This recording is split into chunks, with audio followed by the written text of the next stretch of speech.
Bonjour tout le monde, aujourd'hui c'est une vidéo débat pour faire suite au format que j'ai lancé, j'espère qu'il vous plaît. On va aborder un sujet pas très joyeux, mais je pense qu'il est important de faire passer le message et de faire prendre conscience à certaines personnes. Pensez-vous que le harcèlement scolaire peut être éradiqué un jour ?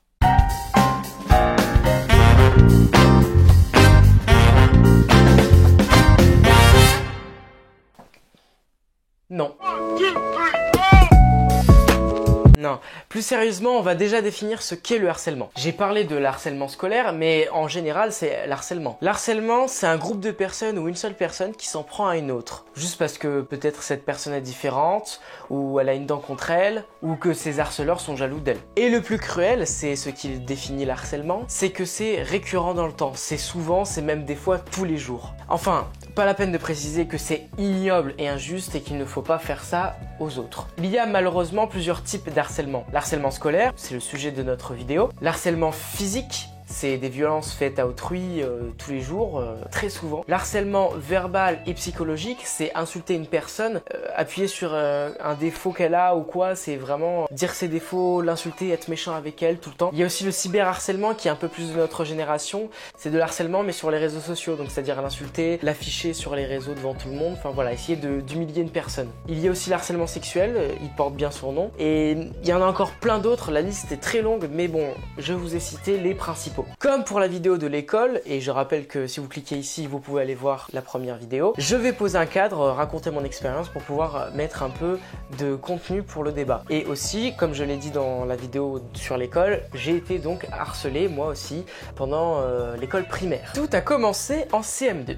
Et le petit Lorenzo, qui est quand même plutôt beau gosse, il était en couple avec une super belle gitane. Il était red dingue d'elle. Seulement, un jour, il y a un gars de sa classe qui dit à tout le monde « Ouais, j'ai envie de sortir avec elle, je vais lui voler à sa copine, etc. etc. »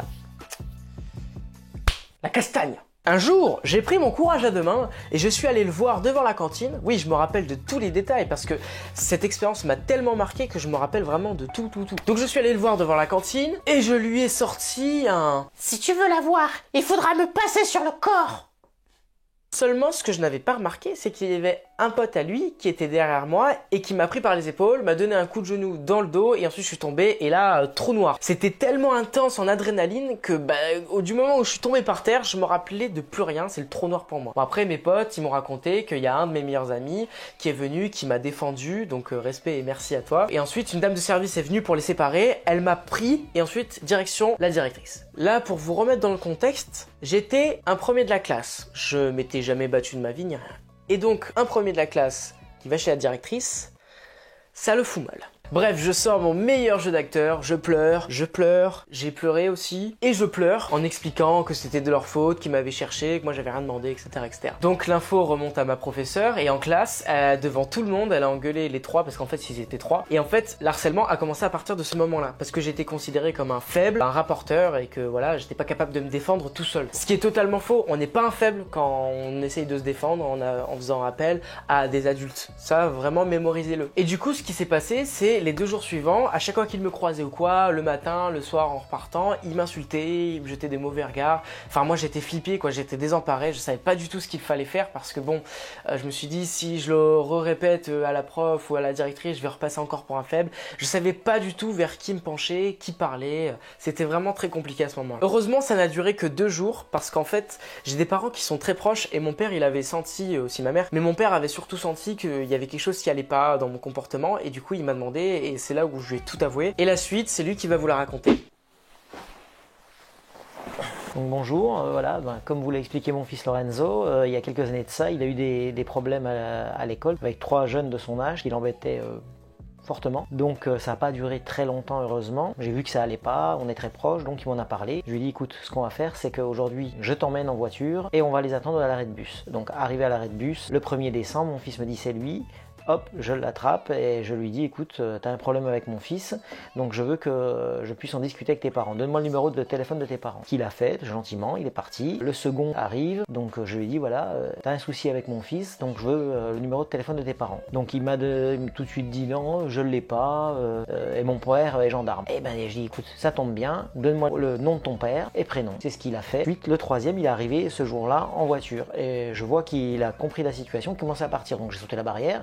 Je l'ai attrapé, je l'ai ramené à la voiture où il y avait sa mère et il s'avère que c'était une amie que je connaissais d'il y a quelques années. Donc je lui ai expliqué la situation, donc elle m'a dit t'inquiète pas, je m'en occupe. Et donc j'ai appelé les parents. Le premier m'a dit qu'il n'y avait pas de souci, qu'il allait s'occuper de ça. Le second, c'était le gendarme, ça n'a pas répondu, enfin il n'était pas là, donc il m'a rappelé en disant voilà, situation réglée, je m'excuse et vous verrez qu'il n'y aura plus de soucis. Donc en fait ce que je peux dire aux parents, c'est pas facile, je sais, hein, quand on travaille tous les jours, tout ça, c'est essayez de voir quand votre enfant va pas bien, donc pour ça, vous être très proche d'eux quand même, et puis tout de suite, aller régler la situation, les aider à la régler, gentiment, proprement, normalement ça va pas plus loin. Je dis toujours, vaut mieux éteindre une étincelle qu'un feu, donc je pense que... Bon bah, merci papa.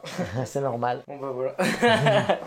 Le problème avec le harcèlement, c'est que beaucoup disent « Ouais bah ça va, c'était juste pour rire hein ». Seulement, est-ce que t'as demandé à l'autre, à qui tu fais subir ça depuis plusieurs jours, ou voire plusieurs mois, ou plusieurs années, est-ce que tu lui as demandé si ça le faisait rire? Ce qu'il faut savoir, c'est que le harcèlement est puni par la loi, c'est considéré comme un délit, c'est grave un délit. Et dès 13 ans, si vous êtes auteur d'un harcèlement, les amendes et la prison, c'est pour votre pomme, c'est même pas les parents. Si le harceleur est mineur, il peut avoir jusqu'à 7 500 € d'amende et 18 mois de prison. Si le harceleur est majeur, il peut avoir jusqu'à 45 000 € d'amende et 3 mois d'emprisonnement. Je vous laisse regarder dans la description, j'ai mis le lien pour les sources. Si vous êtes témoin d'harcèlement et que vous avez peur d'intervenir ou quoi, c'est pas grave, allez en parler à quelqu'un, de qualifier un adulte, vos parents, le prof, la police, la gendarmerie, et eux ils sauront quoi faire. Parce que si vous êtes témoin mais que vous n'avez rien fait, vous n'en avez pas parlé, vous êtes vous aussi complice. Et vous aussi vous pouvez avoir une amende, etc.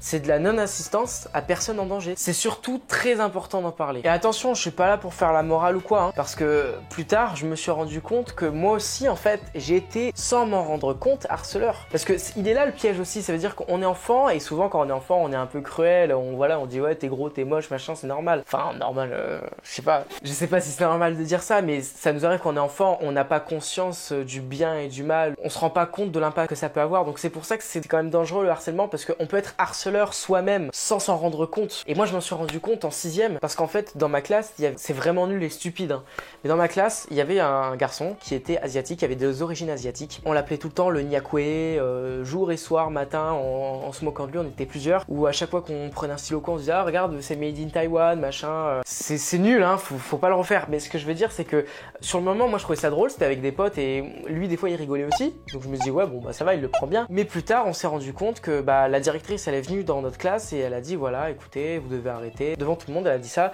et ça on s'est rendu compte de l'impact, on a fait quelque chose de pas bien, et c'est plus tard avec réflexion que je me suis dit bah en fait oui moi aussi j'étais harceleur. La frontière est très fine entre être harceleur et un peu de moquerie. Aujourd'hui je fais beaucoup de théâtre, on fait une pièce de théâtre sur l'harcèlement depuis au moins 3 ans avec ma troupe, et en fait on va dans des collèges, des lycées du Var notamment. En fait c'est une pièce, on joue une pièce d'1 heure et à la fin on a 1 heure de débat, et en fait on laisse le micro aux élèves dans le public, eux ils nous racontent voilà leur expérience, leur ressenti, s'ils ont des questions. Mais c'est ça!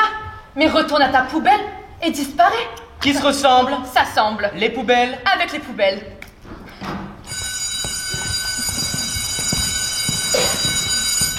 Il y a aussi des gendarmes qui viennent sur place alimenter le débat, aussi des psychologues. Et c'est là où je me suis rendu compte que le harcèlement scolaire était encore bien présent, et ça m'a choqué. C'est peut-être un peu naïf de ma part, mais je me suis dit waouh, enfin c'est encore vachement présent, et il y a des témoignages qui sont bouleversants. J'ai vu des enfants pleurer avec le micro devant tout le monde en disant voilà ce qui s'était passé pour eux, et à la fin bien entendu le psychologue et le gendarme ils sont allés la voir. Et quand je me suis rendu compte que du coup vu qu'on passe dans certains lycées, collèges avec cette pièce, bah, du coup beaucoup d'enfants ils pensent être légitimes de pouvoir maintenant exprimer leur douleur. J'ai l'impression que du coup ça peut aider certains, et donc c'est pour ça que je me suis dit que c'était bien de faire cette vidéo pour pouvoir en parler et vous raconter un peu mon expérience et vous dire voilà moi aussi j'ai été harcelé, mais j'ai été aussi harceleur. Peut-être ça peut permettre à d'autres d'évacuer et de se dire bon allez si j'en suis victime ou si je suis auteur, arrêtez ou en parler. J'espère vraiment que cette vidéo elle aura peut-être un impact positif sur certaines personnes qui en sont victimes ou auteurs. À mon sens, je pense que le harcèlement scolaire ne sera jamais réellement éradiqué, parce que bon voilà, quand on est enfant on se rend peut-être pas forcément compte, mais après il y a quand même au collège et lycée, et là c'est quand même un peu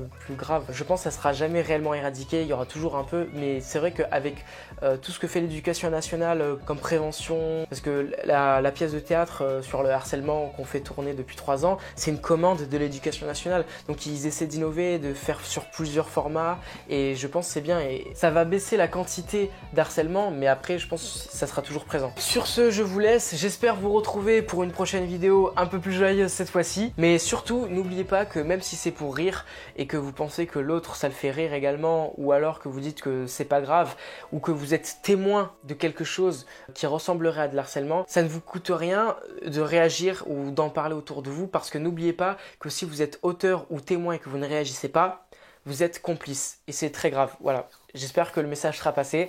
Je vous dis à la prochaine. Salut!